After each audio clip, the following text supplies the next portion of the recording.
नमो भगवते वासुदेवाय नमः। ओम नमः शिवाय। प्रिय भक्तों, आज की इस पावन वीडियो में हम सुनने जा रहे हैं भगवान बृहस्पति देव की व्रत कथा। गुरुवार का यह व्रत न केवल सुख संपत्ति और सौभाग्य प्रदान करता है, बल्कि घर से दरिद्रता को भी दूर करता है। तो आइए प्रिय भक्तों, पूरे श्रद्धा और प्रसन्न चितमन से सुनते हैं गुरुवार का यह व्रत कथा। पूर्व काल में एक बड़ा ही प्रतापी राजा राज्य करता था, जो बड़ा ही दानी और ब्राह्मण गुरु, देवता तथा पितरों की पूजा करने वाला था। उसकी साधुता, धार्मिकता समस्त देश में प्रसिद्ध हो गई थी। उसके घर से कोई याचक निराश होकर नहीं जाता था और वह नित्य देव मंदिरों में दर्शन करने जाता। प्रत्येक गुरुवार को वह बृहस्पति भगवान का व्रत रखकर पीले वस्त्र, पीले फल फूल और नैवेद्य आदि से उनकी पूजा करता हुआ दीन दुखियों की सहायता में सर्वदा तल्लीन रहता था। परंतु वह जितना ही धार्मिक था, उसकी रानी उतनी ही अधार्मिक और बुद्धिहीना थी। उसे अपने राजा की यह बातें और धार्मिक दान पुण्य करना अच्छा नहीं लगता था। वह दिन रात अपने ऐशो आराम में लगी रहती और सब मन मान्य कार्य किया करती थी। दान पुण्य और देव दर्शन तथा दीन दुखियों की सहायता में उसका मन कदापि नहीं लगता था, तथा वह बड़ी कृपण थी। वह धर्म कार्य से राजा को भी मना करती थी। कहती है कि आप यह सब क्यों करते हैं, किंतु वह धार्मिक राजा नियम पूर्वक अपने सब कार्य किया करता था। इसका यह नतीजा था कि राजा की धर्मशीलता से उस रानी का भी कोई अनिष्ट नहीं होता था और सारी प्रजा सुख से अपने अपने घरों में निवास करती थी। एक दिन राजा जब वन में शिकार को चला गया और रानी अपनी दासियों सहित घर पर निवास कर रही थी, तब संयोगवश उसी दिन वहां एक साधु का वेश धारण किए हुए बृहस्पति जी राजा के द्वार पर भिक्षा मांगने को आ पहुंचे। उन्होंने राजद्वार पर आकर राजा की जय मनाई और भिक्षा की याचना की। राजा तो घर पर था नहीं। रानी ने कहा, हे साधु महाराज, जाइए, इस समय राजा यहाँ नहीं है जो भिक्षा और दान देते हैं, बिना उनके कौन देगा। साधु महाराज ने कहा, रानी जी, आप तो विद्यमान है ही ना, मुझ भिक्षु को कुछ भी भिक्षा देने में आप भी समर्थ हैं। रानी ने कहा, महाराज, मैं इस तरह के झंझटों में नहीं पड़ना चाहती। इस दान पुण्य से तो मैं बहुत घबरा गई हूँ। व्यर्थ में एक पवारा खड़ा रहता है, फिर मुझे गृह कामों से अवकाश ही नहीं मिलता। यह सब काम राजा साहब ही करते हैं, उन्हीं के लिए योग्य है। परंतु मैं समझती हूँ कि इस धनी से तो निर्धन रहना ही अच्छा है, क्योंकि यह सब बहुत सा बखेड़ा तो नहीं करना होगा। क्या आप कोई ऐसा उपाय जानते हैं जिससे यह धन न रहे और मुझे शांति और चैन मिले? यदि आप जानते हो तो बताइए। बृहस्पति भगवान ही तो वहाँ साधु बनकर आए थे। उन्होंने कहा, यह तुम क्या कह रही हो? भला संसार में ऐसा भी कोई होगा जिसे संतति और धन न प्यारा हो? भला इससे भी कोई दुखी होता है? हे देवी, इन दो बातों को तो सभी चाह रखते हैं, चाहे कोई धर्मात्मा हो या धर्मी, सभी धन की इच्छा करते हैं। इस धन की महिमा को तो मैं क्या कहूँ। ऋषि, धर्मात्मा और अधार्मिक सभी को धन की सब प्रकार से आवश्यकता पड़ती है। यदि तुमको भगवान ने धन दिया है तो उसका सदुपयोग करो। महात्मा कबीर ने कहा है, भूखे को भोजन, नंगे को चीर और प्यासी को नीर, इतना बांटे संत कबीर। तुम्हारे पास धन है तो भूखे मनुष्यों को भोजन कराओ, पौसरे बैठवाओ, जिनके वस्त्र न हो उन्हें वस्त्र दो। इस प्रकार अन्न, वस्त्र और जल का दान करो। धर्मशाला बनवाओ, ताल तलैया, कुआं और बाग बगीचे बनवाओ। आम, आंवला आदि के वृक्षों को लगवाओ और यज्ञ करो। साधु ब्राह्मणों को भोजन खिलाओ। जिनके पास धन नहीं हो उनकी सहायता करो। उनकी कुंवारी कन्याओं का विवाह कराओ। इस प्रकार कितने ही यहाँ दया आदि धर्म के कार्य हैं जिन्हें तुम सब कर सकती हो। यह क्या कहना कि सब धन नष्ट हो जाए और मैं चैन की सांस लूं? मैं तो सर्वप्रथम आपको यही कहूंगा कि आप इस प्रकार के कर्मों से अपने कुल और नाम को उज्जवल कर लो। इस मनुष्य जन्म को सार्थक कर लो। मनुष्य के अच्छे कर्म ही उसके लोक परलोक में सहायक होते हैं और अंत में जब शरीर त्याग करता है तब स्वर्ग हो जाता है। वहां उसे नाना प्रकार के सुखों की प्राप्ति होती है। परंतु साधु महात्मा की इस बात का उस रानी पर कोई प्रभाव न पड़ा। उसने कहा, नहीं महाराज, मुझे इतना धन नहीं चाहिए जिसे मैं इतना यत्न करके उठाऊं और रखूं तथा उसे फिर दान दे डालूं, अथवा आपने जो कहा है इतना पाखंड करूं। मुझे तो यूं ही समय नहीं मिलता और सारा समय इसी में नष्ट हो जाता है। महात्मा ने फिर कहा, हे देवी, बड़े दुख की बात है जो तुम अपना ऐसा विचार प्रकट करती हो। अच्छा, यदि तुम्हारी यही इच्छा है तो सुनो। अब मैं तुम्हें जैसी युक्ति बतलाता हूँ वैसा ही करो, इससे तुम्हारी यह इच्छा पूर्ण हो जाएगी। बृहस्पतिवार के दिन तुम अपने सब घर को लिपवा दिया करो। स्नान करने से पहले अपने सिर के बालों को अच्छी तरह से धोकर तब स्नान किया करो। तुम्हारा राजा बृहस्पतिवार के दिन अपने बाल बनवाया करे और भोजन में मांस मदिरा का सेवन किया करे तथा धोबी को बुलाकर वस्त्रों को धुलने के लिए दिया करो। 7 बृहस्पतिवार को यदि तुम ऐसा कर सकोगी तो तुम्हारा यह धन नष्ट हो जाएगा, इसमें कुछ भी संशय नहीं है।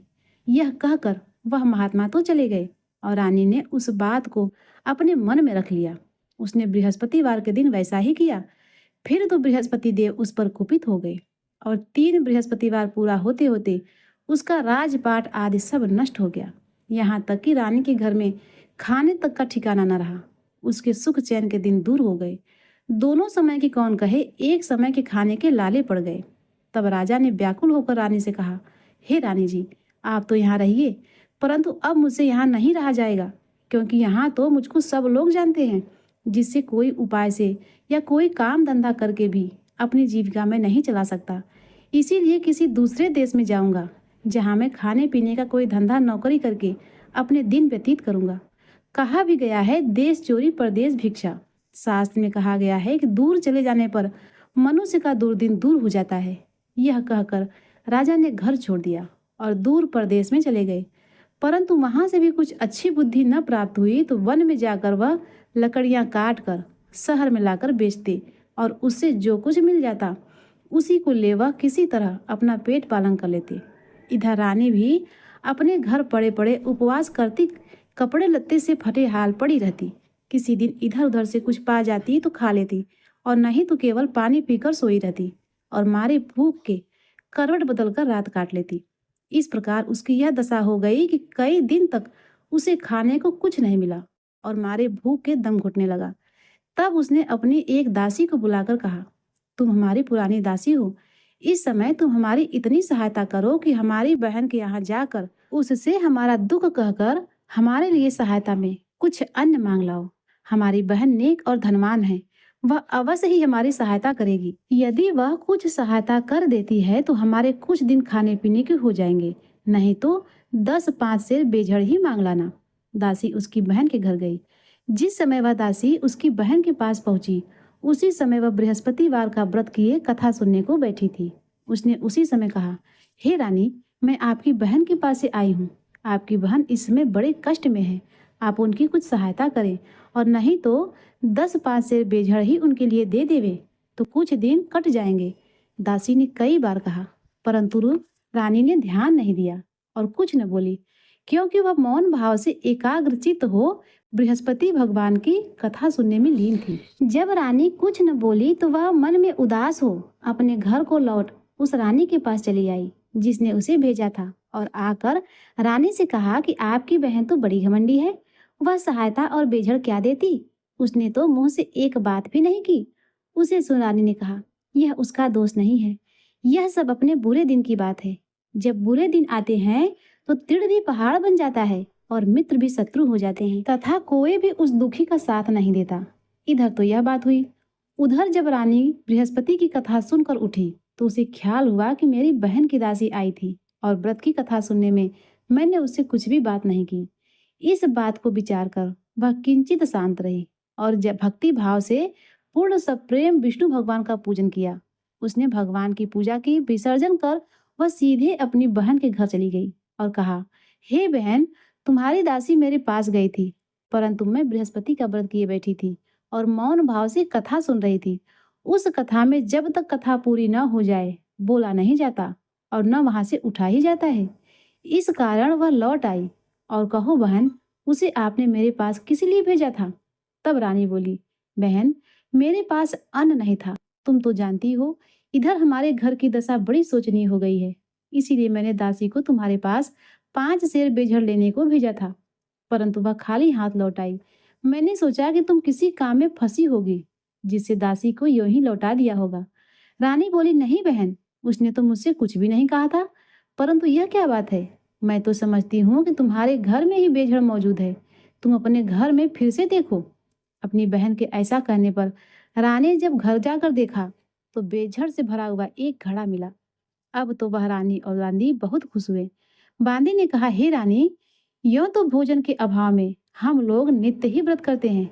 इसीलिए मेरी समझ में यह आता है कि यदि हम लोग इनसे यह व्रत विधि और कथा पूछ लें और किया भी करें तो इसमें कोई हानि नहीं है।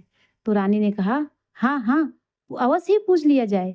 रानी ने अपनी बहन के समीप बैठकर पूछा कि हे बहन, बृहस्पतिवार के व्रत का क्या विधान है और यह व्रत कैसे किया जाता है। उस धार्मिक रानी ने कहा, बहन, बृहस्पति भगवान की कथा में कोई विशेष झंझट नहीं करनी पड़ती।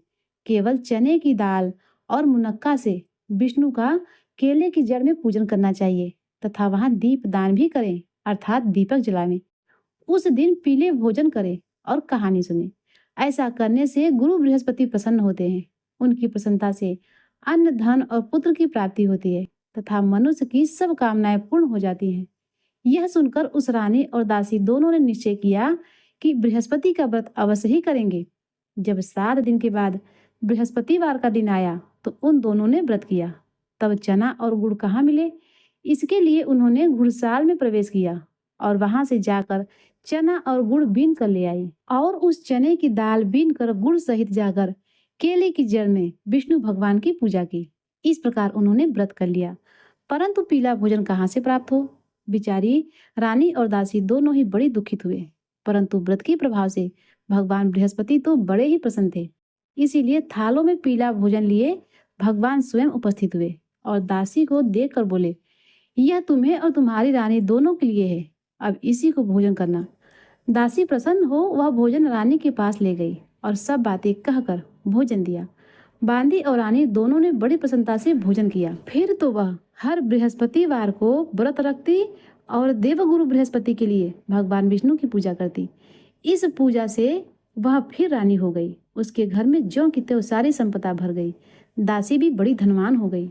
परंतु ब्रह्मा के लेख और कर्म की रेखा को मिटाना बड़ा ही कठिन होता है। रानी फिर आलसी हो गई। तब दासी ने कहा, देखो रानी, तुम पहले भी इसी प्रकार का आलस्य करती थी जिससे सब कुछ नष्ट हो गया। पर बहुत परिश्रम के बाद तुम्हारे ये सुदिन लौटे हैं। अब फिर वही आलस्य न करो।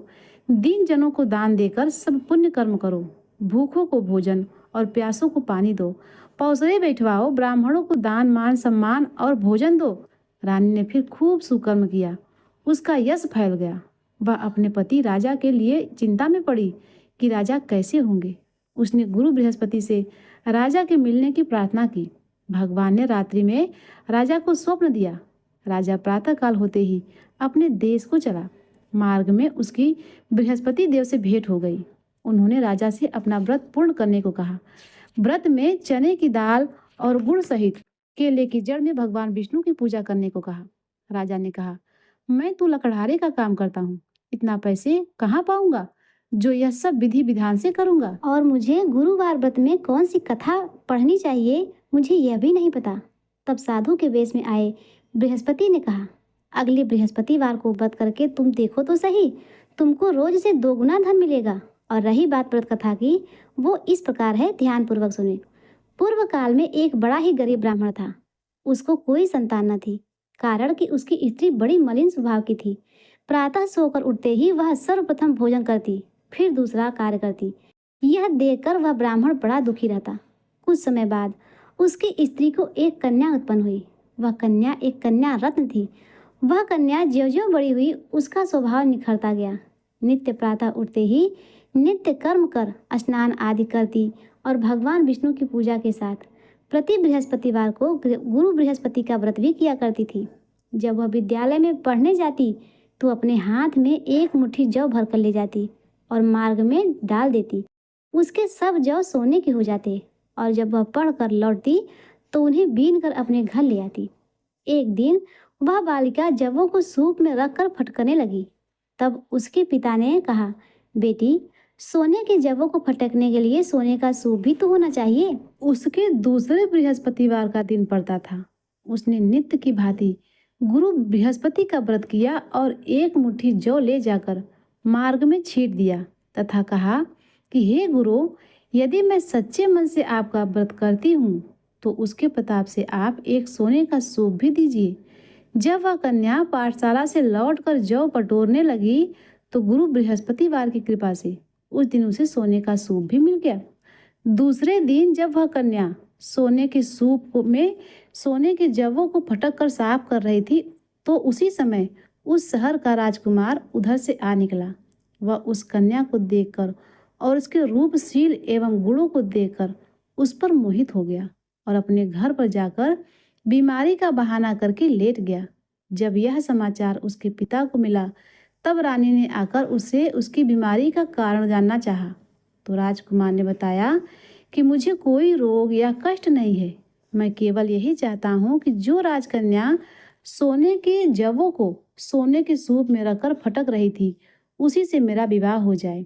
राजा ने राजकुमार को समझा बुझाकर शांत किया और कहा कि मैं पता लगाकर उसी कन्या से तुम्हारा विवाह करा दूंगा। राजकुमार ने कन्या के घर का पता बताया। राजा का मंत्री उस ब्राह्मण के पास गया और सब समाचार कहा।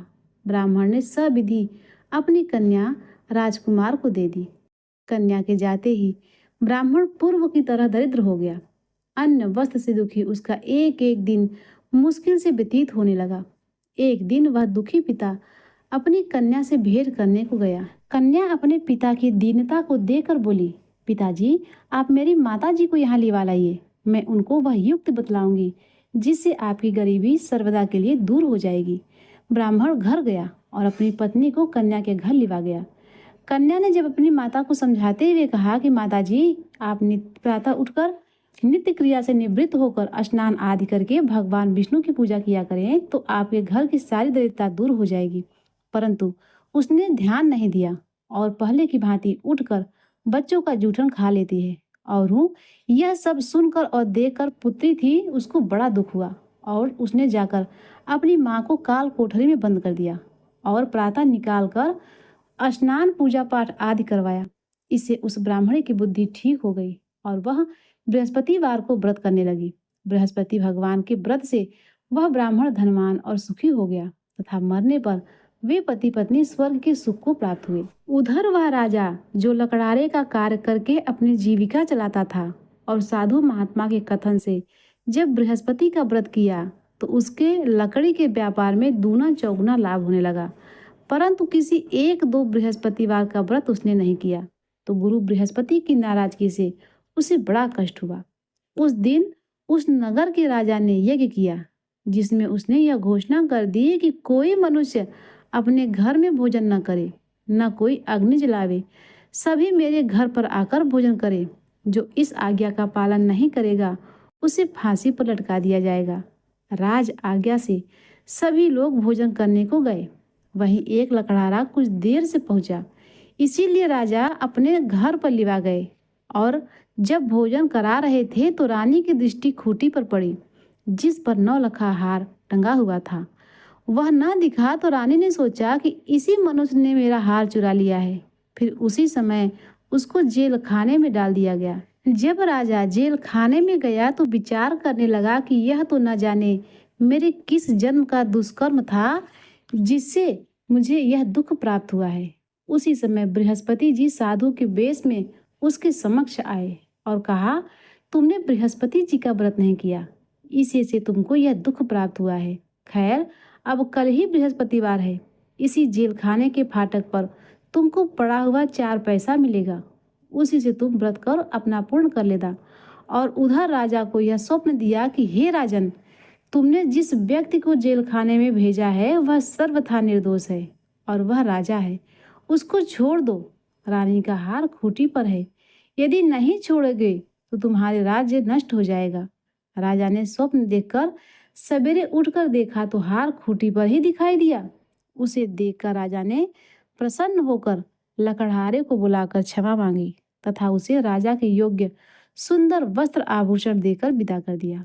राजा अपने नगर को चला गया। जब वहां पहुंचा तो क्या देखता है कि अब तो यहाँ सब कुछ छाया हुआ है। चलते चलते वह अपने घर पर गया। वहां पर रानी ने राजा के स्वागतार्थ पहले से ही बांदी को भेज दिया था। बांदी बड़े स्वागत से राजा को महल के अंदर ले गई। राजा ने क्रुद्ध होकर पूछा कि रानी, यह धन वैभव तुमको किस प्रकार से प्राप्त हुआ है? उसने कहा, यह सब गुरु बृहस्पति के व्रत की महिमा है। राजा ने कहा, बड़ी अच्छी बात है। अब मैं यह व्रत नियम पूर्वक करूंगा। और यहाँ तक कि सर्वदा राजा के दुपट्टे में चने की दाल बंधी रहती थी और दिन में 3 बार गुरु महाराज की कहानी कहता था। एक दिन राजा घोड़े पर सवार होकर अपनी बहन के घर चला गया उसे देखने के लिए। मार्ग में उसने देखा कि एक मूर्ति को लेकर कुछ लोग शमशान में जा रहे हैं। राजा ने कहा, अरे भाइयों, जरा ठहर तो जाओ और बृहस्पति भगवान की कथा तो सुन लो। उसे सुन सबको बड़ा आश्चर्य हुआ, परंतु राजा ने कह सुनकर सबको रोक लिया और कहानी आरंभ की। जब कहानी आधी पहुंची तो मुर्दा हिलने लगा और कहानी ज्यों ही समाप्त हुई कि वह राम राम करके उठ खड़ा हुआ। राजा वहां से आगे बढ़ा तो एक किसान जो हल जोत रहा था। राजा ने उसे कहानी सुनानी चाहिए तो उसने कहा, वाह, मैं अपना हल चलाऊं कि तुम्हारी कहानी सुनूं? राजा ज्यों ही आगे बढ़ा कि उसके हल के बैल में से एक बैल पछाड़ खाकर गिर पड़ा और किसान के पेट में भयंकर दर्द होने लगा। उसी समय उसकी माँ उसके जलपान के लिए जो रोटी और पानी लेकर आई थी उसके पेट में दर्द होता पाया और जब पूछा तो बेटे ने सब बात कह सुनाई।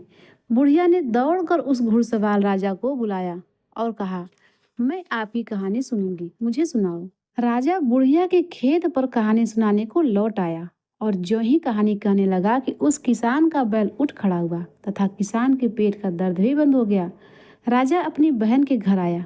बहन ने उसका बड़ा स्वागत सत्कार किया।